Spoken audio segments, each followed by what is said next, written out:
Aradhana kitchen. இது வரைக்கும் இந்த சேனலை சப்ஸ்கிரைப் பண்ணாதவங்க சப்ஸ்கிரைப் பண்ணுங்கள். கூடவே பக்கத்தில் இருக்கிற பெல் பட்டனை கிளிக் பண்ணுங்கள். வணக்கம். இன்றைக்கி நம்ம காடை ஃப்ரை எப்படி செய்யறதுன்னு பார்க்க போகிறோம். அதுக்கு தேவையான மசாலா ரெடி பண்ணிடலாம். Cornflour 2 tablespoon, Kashmiri chilli powder 2 spoon, Corinder powder 1 spoon, salt தேவையான அளவு, Turmeric பவுடர் 1/2 ஸ்பூன்,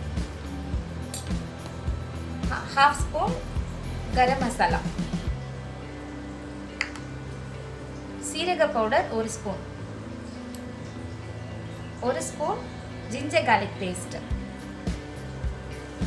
இப்போ இதோட லைட்டா தண்ணி ஊற்றி நல்லா மிக்ஸ் பண்ணிக்கோங்க அந்த மசாலா எல்லாத்தையும்.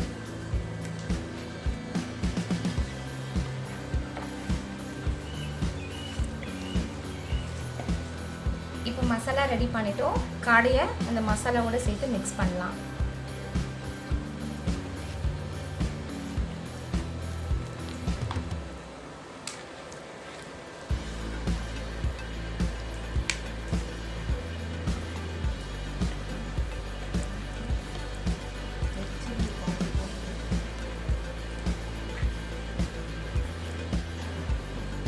இப்போ அந்த மசாலாவை வந்து நம்ம காடையோட நல்லா மேரினேட் பண்ணிட்டோம்.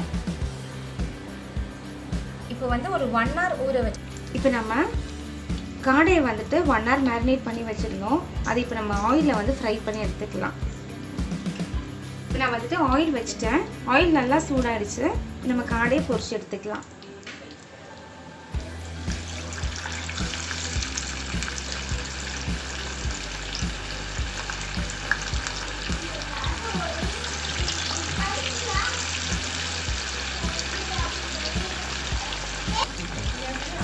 நீங்கள் வந்துட்டு காடையை ஃபஸ்ட் டைம் போடும்போது நல்லா ஃபுல் ஃப்ளேமில் வச்சு போடுங்க.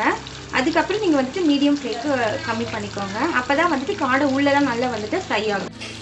நீங்கள் வந்துட்டு 2 minutes ஒன்ஸ் வந்துட்டு இந்த மாதிரி அடியில் வந்து இப்படி கிளறி விட்டுக்கோங்க.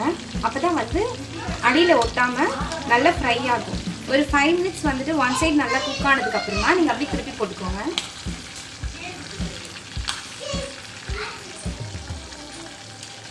ரெண்டு சைடு இந்த மாதிரி நல்லா குக் பண்ணுங்க.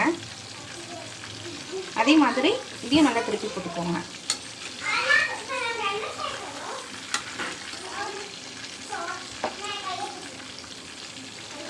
அப்பதான் ரெண்டு சைடு ஈவனா குக் ஆகும்.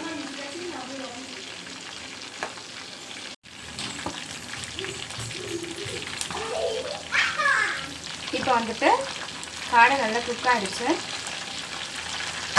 இந்த மாதிரி எடுத்துடலாம். மீடியம் ஹை மீடியம் சொல்லிட்டு மாற்றி மாற்றி வச்சு குக் பண்ணுங்கள். நீங்கள் வந்துட்டு திருப்பி போடுறச்ச வந்துட்டு நீங்கள் லோ ஃப்ளேமில் வச்சுக்கோங்க. ஏன்னா வந்து ஆயில் வந்து பர்ஸ்ட் ஆகும். ஸோ வந்துட்டு நீங்கள் காடையை திருப்பி போடும்போதெல்லாம் வந்துட்டு லோ ஃப்ளேமில் வச்சுக்கோங்க. அதுக்கப்புறம் ஒரு 5 minutes விட்டு ஒரு ஹை ஃப்ளேமில் வச்சுக்கோங்க. அப்படி மாற்றி மாற்றி குக் பண்ணுங்கள்.